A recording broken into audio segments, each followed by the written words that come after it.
This is TWiT. I want a brown liquor to wrap this up. Well, I have one for you. And of course, I'm in Perth, right? So I'm like, I've drank a few Australian whiskeys along the way, but I'm looking, are there any Perthian whiskeys? And it turns out there is. There's Upshot. Perthian? Yeah. Perthian, you like that word? That's a good one. They call it a corn liquor, though. I mean, because Dragon Riders of Perth? Is that? No, that's a different. No, that's Anne McCaffrey. Right. That's right. So the distillery is called the Whipper Snapper Distillery. Why? Because it's run by a couple of younger men who, when they said they were going into whiskey, were told, "What do you two young whippersnappers know about anything?" Started back in 2014. Jim McEwen and his brother-in-law, Alistair Mallock, started it up. They had been enamored of whiskey for many years. In fact, Alistair's story is that he had a neighbor named Vic, who was a World War II vet. He was a Lancaster pilot. And having survived the war, and if you'll notice the image on there all over the place is a Lancaster with a pair of barrels strapped underneath it. Oh, yeah. So Alistair helped Vic writing his memoirs, and Vic on the side was distilling in his backyard, as you do. Nobody bothers a World War II vet, and so that sort of got him drawn into whiskey. Doubly so when he wanted to reconnect with a friend from the U.S. Air Force. They ended up in Colorado, and looking for the friend, and in the process ran into a guy named Tommy Cooper, who made Colorado Gold whiskey, which is an award-winning whiskey out of Colorado. And ended up mentoring the two of them to actually get a whiskey business up and running. And so, 2014, they sort of establishes here right in the city, like 15 minutes walk from where I am is their distillery. I assume these prices are Australian dollars. I've converted it to US dollars. It's 100 Australian. Yeah. Okay. I'm looking at their site. I'm sorry. Yep. Yeah. Right. So that's Aussie dollars. And unfortunately, only available in Australia. So very much what makes this whiskey their whiskey? It's all Western Australian ingredients except for the barrels. So the mash bill is 80% corn. I mean, that's more than American bourbon. 10% wheat, 10% malted barley, and the malted part is important because they need that amylase. Right? This is a lot of corn that can produce a lot of methanol, which is not good for your customers. But the entire facility is in Perth. They grind their own grain. They actually cook the grains together, so they're not doing separate grain cook-offs. They blend it together, so it comes a kind of a porridge that's quite sweet. And they cool it down, add yeast to it. Becomes an 8% distiller's beer, and then they start the distillation. And if you see the picture of the still, you're going to go, that's a weird looking still. And that's because it is an Arnold Holstein still, which is the same kind of still that Coop used up in Colorado. I've mentioned this a few times on other shows about the whole what's really broke in the distillery business open is the Germans. This is one of those Germans. Arnold Holstein makes a line of adjustable stills. They are combined reflex column stills.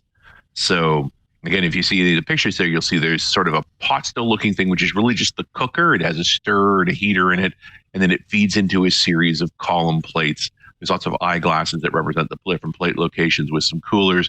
So the way that Upshot is made is that after they've made their brewers beer, the 8% beer, and they load it into the still, it's heated electrically, and the initial stage feeds into a secondary stage with a 13-plate column still, and that raises the alcohol level. And then the third stage has some additional plates, and then the condensers. And so in their initial run, they'll take that 8% up to about 65%. That's called a stripping run, where you're basically getting the extras out. You're kind of getting to the alcohol product. And then they'll clean the rig. They'll actually do several batches like that, taking off the head and the tails and just keeping the hearts. And then they'll take those batches and run them through the still again for what's called a rectifying run, where they'll land at about 90%, which is almost vodka territory. Like you're taking a lot of the grain flavors out to go that high. But they'll cut it with water. They actually sell the moonshine at that point if you would like to buy the moonshine. But in the particular case with Upshot, they have been buying American oak barrels, the same stuff as bourbon. They buy it out of Missouri. But they're virgin barrels. They've not been used for bourbon. and they have them charred heavily, so there's almost a charcoal on the inside, and they barrel it quite low. We're only talking in the 40s. Because Perth is warm compared to Scotland, well, pretty much everywhere is warm compared to Scotland. It's more of what they call the Mediterranean climate. So they have cool winters, but they have quite hot summers. And so their angel share runs in the 5% range annually. But it also means that the whiskey ages quickly. So Upshot is only 2 years in the barrel. But remember that all of this color comes from the barrel. So, and I have the whiskey. I've been drinking it every time Paul dropped out, which was a lot for a while there. You're speaking pretty eloquently. That's a lot of color, So, I mean, the upside to this American approach is that charred barrel has a lot of sugars in it, and they've gone into the whiskey. So for 2 years in the barrel to get that much color, they use no chill filtration and no caramel dyes. Not that there's any restrictions on that in Australia. Australia really doesn't have rules for whiskey. So in a lot of ways, these guys are making an American bourbon. They're even using American barrels. But yeah, I got to take a taste. It's quite sweet. The first time you touch this, it's heady. There's a lot of nose to it. It smells like alcohol, even though it's down to the 40%. It's really not that potent a spirit per se. But yeah, this is a very approachable whiskey in the sense that, folks that don't like strong whiskeys are going to not mind it. They're going to enjoy that. It's also going to be brilliant in cocktails. It's got that sort of sweetness. There's no rye here. You've really got no spicy note coming at you. It's just sort of big and rich and round for a pretty straightforward whiskey. So well done to the Whipper Snappers. And now bring it to the U.S., you bastards. Yeah, they've got to push. Their production is a bit small right now, and they are just about to release a cask strength that's 63%. This is good. Their Instagram has a lot of great images in there. So look at that. Oh, by the way, the name of the still is Darth 2, and one of the control knobs is a Darth Vader helmet. Nice. But you look at that thing, that's a funny looking still. That is not. Looks like a flute. Like a musical instrument. Yeah. Yeah. And it's not that different from what you find in smaller American bourbon distilleries. But Maker's Mark stills are much, much larger. And Mark goes column still for the initial distillation to around 60%. And then they do a pot still for the last 5 to 8%.